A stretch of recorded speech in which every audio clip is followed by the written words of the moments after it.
everybody, this is Alex from Gardenworks, and today I wanted to share a few tips and tricks on getting started with one of my favorite crops, chili peppers.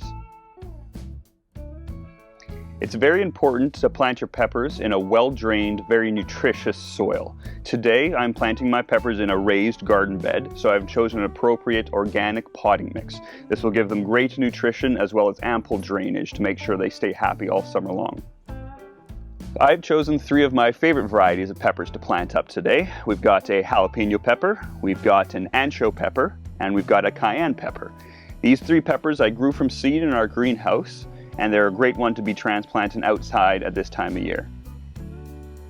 When planting, it's going to be important that you give each of the individual peppers enough space and light to grow, making sure that they don't shade each other out.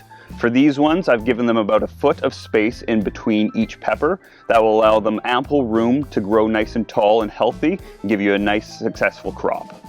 When planting up the peppers, there's a few things that you want to keep in mind. Firstly, you need to gently remove it from the pot that it's in. This will make sure that you're not disturbing that root system and make sure you're set up for success with these peppers all summer long.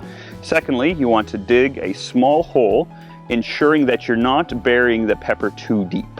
This one isn't like a tomato. You don't want to bury it down deeper. You want to keep that soil level exactly where it is. You want to pack in that soil around, make sure that it's nice and secure, and you're all set. With the peppers now planted, it's time for our final and one of the most important steps, watering them in.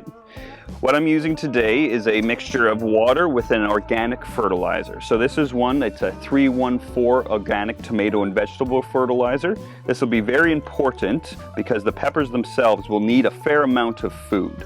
So with the fertilizers, you'll be wanting to be using them probably once every week, once every 2 weeks, ensuring that they've got plenty of nutrition, making sure that they'll be nice and productive for you all summer long. And it's just that easy. We are all set to grow. We're going to have some delicious, flavorful, and spicy peppers all summer long for us here.